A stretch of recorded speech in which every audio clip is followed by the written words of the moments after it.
You really ought to know that one of history's greatest leaders didn't live in a palace or plot in the shadows of a Senate hall. He lived on a small farm outside Rome, and when his city called on him to save it from invasion, he took absolute power, won a war in just over 2 weeks, and then gave up everything to return to his plow. That man was Lucius Quinctius Cincinnatus. Stick around to the end to find out why his story inspired both George Washington and modern politicians, and why the phrase "absolute power corrupts absolutely" doesn't apply to everyone. Also, keep an eye out for a list of amazing facts about his dictatorship you won't believe. Number 4. To appreciate Cincinnatus, we need to step back into the chaotic world of the early Roman Republic.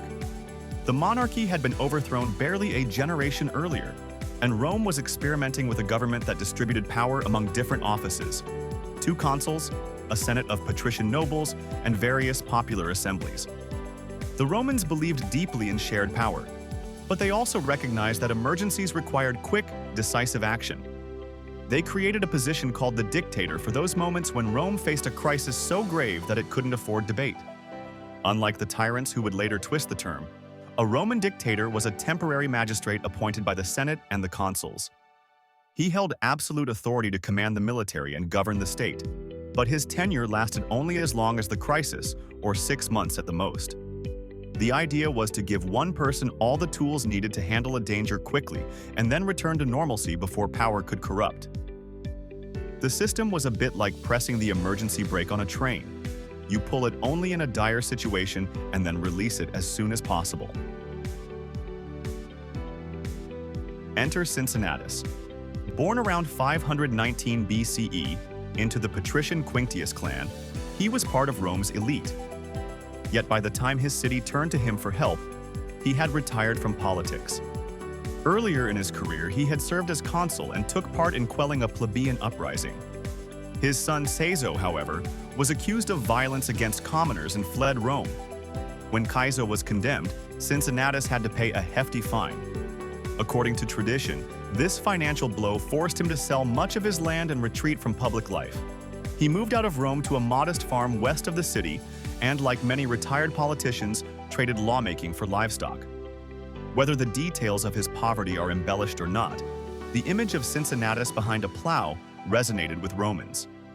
It embodied their ideal of agrarian virtue, the citizen farmer who serves the state when needed but prefers the quiet of the countryside. Meanwhile, Rome was not safe. In 458 BCE, a tribe called the Equi broke a treaty and ambushed a consular army on Mount Algidus, trapping it in its camp. The other consul was defending a town elsewhere and couldn't help. With one Roman force surrounded and the other occupied, the Senate faced a nightmare: an enemy army on the doorstep and no one to rescue their soldiers. In times like these, the Senate could appoint a dictator. They needed someone respected, decisive, and unencumbered by factional politics. They chose Cincinnatus. Legend says envoys found him working in his field. When they told him he had been granted full authority over Rome, he didn't jump for joy or ask about his salary. He simply asked his wife Ricilia to fetch his senatorial toga, dusted off his farming boots, and followed the messengers into the city. Imagine if the government today asked a retired farmer to temporarily become president and commander-in-chief. Most of us would check the calendar to make sure it wasn't April Fool's Day. Once sworn in, Cincinnatus wasted no time. He convened the people, appointed a magister equitum as his deputy, and ordered all eligible men to assemble at the Campus Martius with provisions for 5 days and 12 wooden stakes each. His strategy was ingenious. Instead of marching directly to the trapped army, he planned to trap the enemy. His hastily raised army marched through the night to the Equi camp. Each soldier carried his stakes not to reinforce a Roman camp, but to build a palisade around the enemy. By sunrise, the Equi found themselves encircled. The trapped Romans broke out and joined Cincinnatus, and together they surrounded their opponents. Caught in their own trap, the Equi quickly surrendered. According to Livy and other ancient historians, Cincinnatus insisted that the captured generals pass under a yoke of spears, a symbolic humiliation reserved for defeated armies. He allowed his soldiers to plunder the enemy camp as reward. Cincinnatus returned to Rome in triumph. Citizens lined the streets, offering food and singing songs, while the captured commanders trudged behind him. Here's our list of 5 surprising facts about Cincinnatus, and you absolutely won't believe number 4. 1. 6 months of power? Try 16 days. Cincinnatus was given 6 months of absolute authority, but he finished the job in just over 2 weeks. He resigned his dictatorship 16 days after his appointment, even though he had more than 5 months left. He simply walked away from power and returned to his farm. How many leaders today would voluntarily shorten their term? 2. He answered the call twice. Most people remember his first dictatorship in 458 BCE, but he was called out of retirement again in 439 BCE to stop a wealthy citizen named Spurius Maelius, who allegedly plotted to become king. Cincinnatus accepted, quelled the threat, and stepped down again after about 3 weeks. Twice given the chance to rule unchallenged, he twice handed back the keys. San. His title didn't mean tyrant. In the Roman Republic, dictator was a legal office created to save the state. It granted sweeping powers but came with an expiration date and cultural expectations of humility. The fact that later dictators like Sulla and Caesar abused the office's provisions doesn't negate its original purpose. 4. He inspired a society literally. Centuries later, veterans of the American Revolution formed the Society of the Cincinnati, named in his honor. Its motto, Omnia relinquit servare rem publicum, he gave up everything to serve the Republic, directly references Cincinnatus. George Washington was sometimes called the American Cincinnatus because he relinquished command of the Continental Army and later stepped down after 2 presidential terms. Imagine having a fan club across millennia. 5. He's everywhere and nowhere. There are U.S. cities, counties, and even a popular urban Cincinnati that trace their names back to him. Yet, historically, some scholars argue that his story may be partly legendary. It could have been embellished to promote Roman virtues. So while we know a real Cincinnatus existed and served as dictator, the specifics of his poverty and heroism might be part fact, part myth. In any case, the moral of the story resonated strongly enough to influence cultures far beyond his own. The moment Cincinnatus relinquished power is striking. Ancient sources suggest he declared his mission complete, dissolved the makeshift army, and returned to his land. He didn't attempt to rewrite laws, enrich himself, or punish political enemies. He didn't even move into a nicer house. Instead, he went back to working the soil, which was no small task in an era without tractors. Imagine telling your neighbor, "Sorry, I can't go out tonight. I just saved the Republic this morning and have to harvest wheat." It's such an unusual narrative in history that it almost reads like satire, except it's the example Romans held up as the ideal statesman. Cincinnatus embodied what they called virtus: strength, honor, and selfless service to the state. His second dictatorship is less celebrated but equally telling. In 439 BCE, rumors spread that Spurius Maelius, a wealthy grain merchant, planned to seize power by distributing subsidized grain to the people. Whether Maelius truly intended a coup or whether the aristocracy feared his popularity is debated. Nevertheless, the Senate once again called upon Cincinnatus.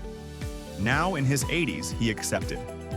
He appointed Gaius Servilius Ahala as his deputy, who killed Maelius during an attempted arrest. Once the perceived threat was eliminated, Cincinnatus stepped down again. The pattern was clear: respond to crisis, restore order, relinquish authority. No term extensions, no emergency clauses, no indefinite martial law. Roman dictatorships after Cincinnatus grew more complicated. Fabius Maximus used the office to wage a drawn-out guerrilla campaign against Hannibal. Julius Caesar had himself declared dictator perpetuo, transforming the role into a monarchy in all but name. Eventually, the title fell out of use and became a byword for tyranny. But Cincinnatus remained the model of what a dictator was supposed to be. His story showed future generations that it was possible, at least in theory, to wield absolute power without succumbing to greed. It also served as a cautionary tale. Because he set the bar so high, later leaders who clung to office looked even worse by comparison. What does Cincinnatus mean for us today? His tale underscores the value of humility and service. In a world where many leaders hold on to power as long as possible, sometimes amending constitutions or rewriting term limits, his willingness to surrender authority is refreshing. It challenges the notion that success is measured solely by how long you can stay at the top. It also reminds us that extraordinary responsibility should be matched by extraordinary restraint. Cincinnatus didn't seek his positions. He accepted them reluctantly, viewing them as burdens to be borne for the common good. That mindset differs greatly from modern political culture, where people often pursue office as a career. There are humorous parallels to draw too. Picture the Senate envoy telling Cincinnatus, "Congratulations, you've won a 6-month all-expenses-paid trip to the stress of leading Rome." And Cincinnatus replying, "Can I get a rain check? My wheat won't harvest itself." Or imagine Cincinnatus holding a victory feast with the equi commanders, forced to play charades under a yoke of spears. Another joke. When asked what he would do after saving Rome, Cincinnatus didn't say, "I'm going to Disneyland." He said, "I'm going back to my plow." The fact that he preferred manual labor over the perks of office might make even the most committed workaholic rethink their life choices. Cincinnatus' story has also been used politically. American founders held him up as an example of Republican virtue. When George Washington resigned his commission after the Revolutionary War and later declined a third presidential term, commentators invoked Cincinnatus to praise his self-restraint. Even in modern times, leaders have been compared to Cincinnatus when they voluntarily stepped down. Nelson Mandela is sometimes called the Cincinnatus of Africa because he refused to run for a second term as South Africa's president, choosing to hand over power peacefully. The narrative of the reluctant leader who goes home after duty has been done remains powerful. It's such a timeless archetype that many languages include phrases like pulling a Cincinnatus to describe people who leave high office gracefully. Now, I'd love to hear from you. If you were given 6 months of absolute power to solve a crisis, would you be able to walk away after just 16 days? Do you think modern leaders could learn something from Cincinnatus? Or is his story too idealistic for today's politics? Have you ever had to give up control of something that mattered to you because it was the right thing to do? Share your thoughts in the comments. And if you know of other historical figures who voluntarily surrendered power, we'd love to hear about them too. Discussion is how we keep history alive and relevant. Before we wrap up, here's one last grin. Why did the Roman farmer become a dictator? Because he had the best field experience. Okay, we'll plow past that pun. But seriously, Cincinnatus reminds us that sometimes the most qualified leaders are the ones who'd rather be doing something else entirely. Who knows? The next great leader might be weeding a garden right now. In conclusion, Lucius Quinctius Cincinnatus stands as one of the most remarkable examples of selfless leadership in history. Appointed dictator to rescue Rome from imminent disaster, he wielded absolute authority with speed and efficiency, accomplishing in 16 days what he was given 6 months to do. He then walked away, twice, choosing a quiet life of agriculture over unlimited political power. His legacy shaped Republican ideals from ancient Rome to modern America, inspiring figures like George Washington and countless others. Whether entirely factual or partially legendary, his story urges us to consider leadership not as a means to personal glory, but as a temporary service to the community. Thanks so much for watching. Your support means the world. If you could drop a like and subscribe, that would really help the channel. Have a magnificent day.